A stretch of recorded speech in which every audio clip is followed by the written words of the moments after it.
Pernahkah kamu melihat buah kecil berwarna merah mengilap, bertengger cantik di atas kue, menghias minuman mahal di kafe, atau tersusun rapi di rak supermarket dengan harga yang bikin kita berpikir dua kali? Buah kecil itu, ceri. Sekilas terlihat biasa saja. Kecil, imut, ringan.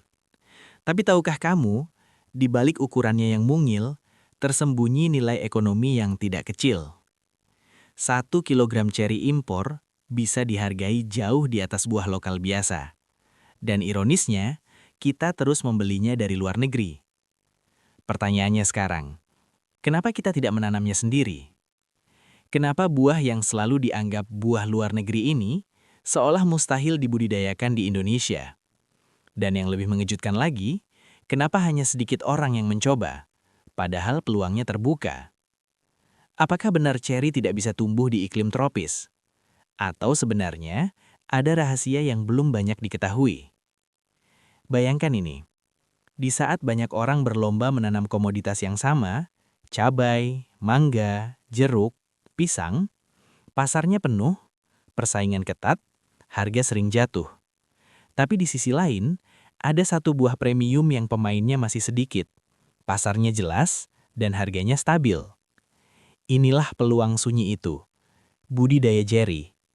Bukan sekedar hobi, bukan sekedar coba-coba, tapi peluang niche market yang jarang dilirik.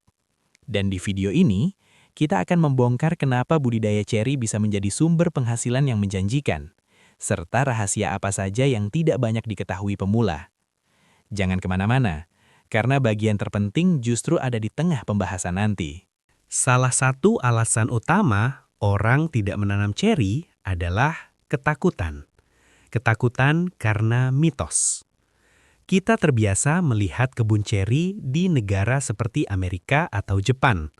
Kita melihat gambaran musim semi, salju mencair, pohon berbunga indah.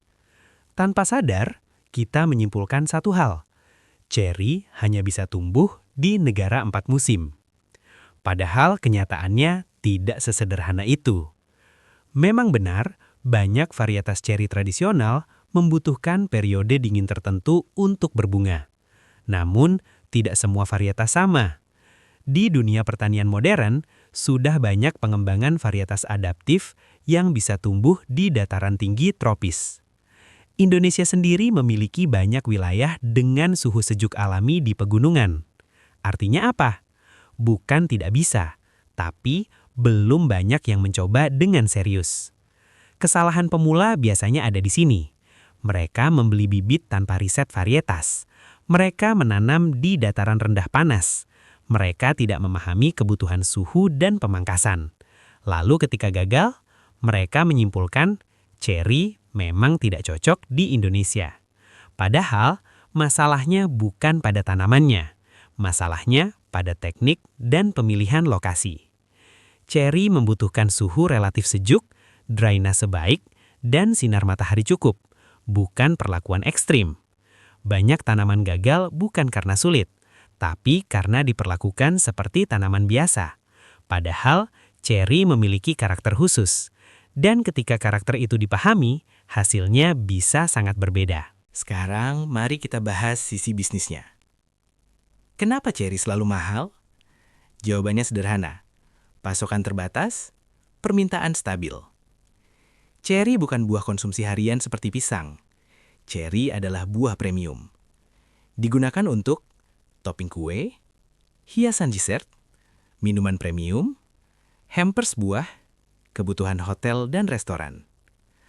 Setiap tahun, terutama saat momen tertentu seperti perayaan dan musim liburan, permintaan meningkat, dan sebagian besar masih dipenuhi oleh impor. Artinya, harga dipengaruhi biaya logistik dan distribusi internasional. Sekarang, bayangkan jika ada produksi lokal berkualitas, tanpa biaya impor, tanpa ongkos kirim lintas negara. Peluang margin keuntungannya terbuka lebar. Hal yang jarang disadari pemula adalah ini. Ceri bukan pasar massal. Ceri adalah pasar spesifik. Dan pasar spesifik seringkali lebih menguntungkan, karena tidak terlalu padat pesaing. Ketika semua orang menanam komoditas yang sama, harga mudah jatuh. Tapi ketika kamu bermain di pasar yang lebih sempit, harga cenderung stabil. Inilah mengapa budidaya ceri bisa menjadi peluang cerdas bagi yang berani berbeda. Namun tentu saja, tidak cukup hanya tahu peluangnya. Kita juga harus memahami teknisnya. Karena di bab berikutnya nanti, kita akan membahas bagaimana mulai dari skala kecil, bahkan hanya dari pekarangan rumah. Dan disitulah banyak orang mulai terkejut. Karena ternyata modalnya tidak sebesar yang dibayangkan.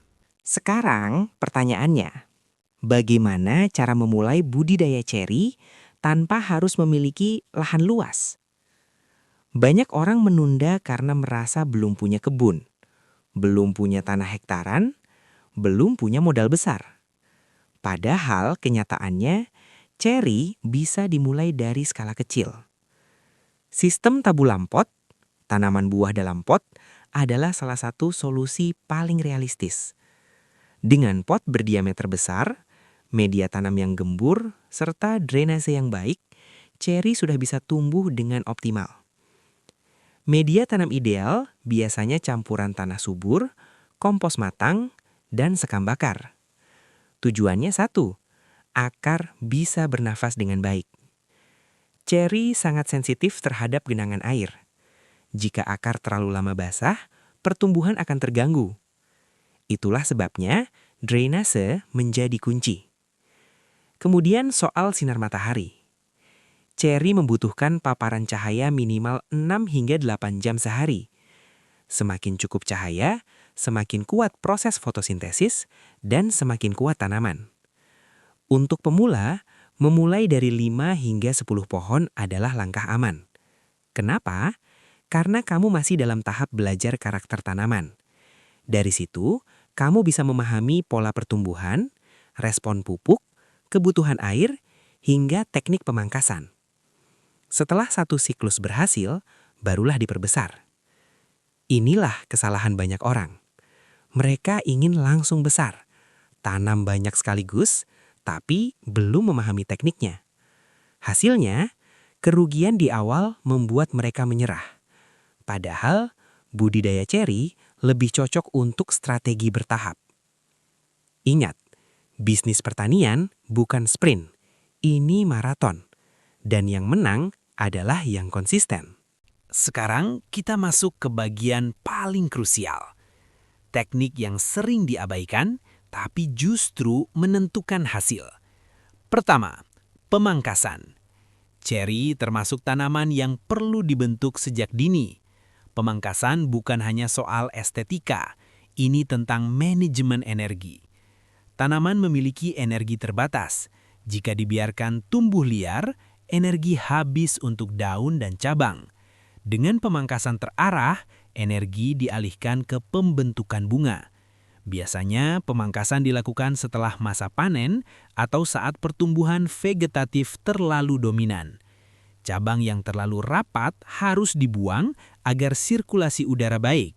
Sinar matahari harus bisa menembus ke seluruh bagian tanaman. Kedua, manajemen nutrisi. Di fase awal pertumbuhan, tanaman butuh nitrogen untuk daun dan batang. Namun ketika ingin merangsang pembungaan, nitrogen harus dikurangi. Sebaliknya, unsur fosfor dan kalium ditingkatkan. Ini adalah kesalahan klasik pemula. Terlalu banyak pupuk nitrogen membuat tanaman subur tapi tidak berbuah. Ketiga, pengaturan air. Ceri tidak suka terlalu kering, tapi juga tidak suka terlalu basah. Pola penyiraman harus stabil. Kelembaban tanah dijaga, bukan digenangi. Keempat, pengendalian hama. Karena ceri masih jarang dibudidayakan secara luas, serangan hama biasanya tidak seintens komoditas populer. Namun tetap perlu pengawasan. Gunakan metode preventif seperti pestisida nabati atau pengamatan rutin. Intinya satu, ceri bukan tanaman yang sulit, tapi tidak bisa diperlakukan sembarangan. Jika tekniknya benar, hasilnya bisa sangat memuaskan. Sekarang kita bicara bagian yang paling ditunggu. Bagaimana mengubah buah ceri menjadi uang? Kesalahan paling umum adalah menjual seperti buah biasa. Padahal, ceri adalah produk premium. Artinya, cara menjualnya pun harus berbeda. Pertama, tentukan target pasar. Jangan langsung ke pasar tradisional. Coba bidik bakery, kafe, hotel kecil atau toko dessert rumahan. Mereka butuh suplai rutin. Kedua, manfaatkan media sosial.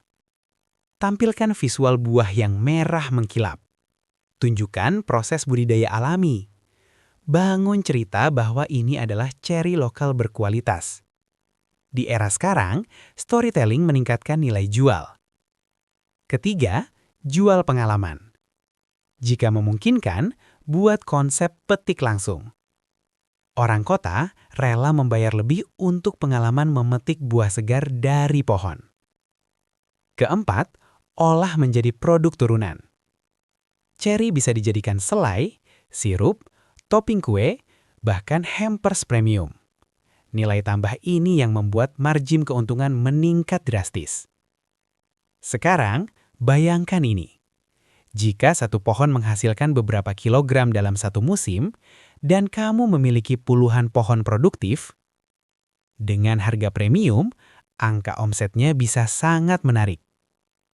Dan yang lebih penting, karena belum banyak pemain, pasar belum jenuh. Ini bukan bisnis yang ramai-ramai langsung turun harga. Ini bisnis yang butuh kualitas dan konsistensi. Dan bagi yang serius menekuni, ceri bisa menjadi sumber penghasilan jangka panjang.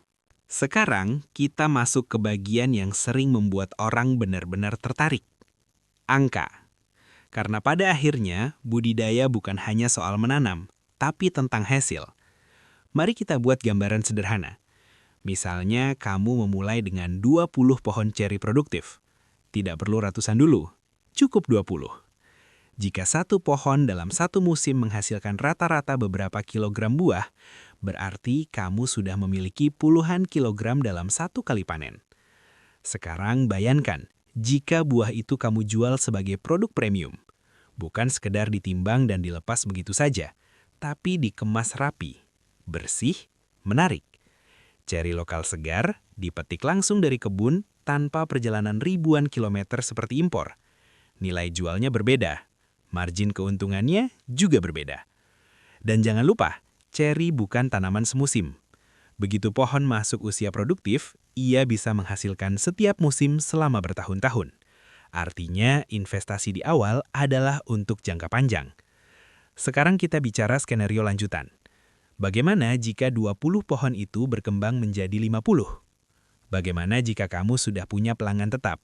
1 bakery, 2 kafe, 1 toko kue rumahan. Permintaan yang stabil membuat arus kas lebih terprediksi. Disinilah budidaya ceri bukan lagi sekedar eksperimen, tapi mulai berubah menjadi sistem usaha. Dan satu hal penting, karena ceri belum banyak pesaing lokalnya, harga tidak mudah anjlok seperti komoditas yang terlalu umum. Kamu bermain di pasar yang lebih tenang, lebih stabil, lebih premium. Tapi, mari kita jujur. Tidak ada usaha yang tanpa tantangan. Budidaya ceri tetap membutuhkan kesabaran. Tahun pertama mungkin belum menghasilkan buah maksimal. Tahun kedua mulai terlihat harapan. Tahun ketiga mulai terasa hasilnya. Banyak orang berhenti di tahun pertama. Kenapa?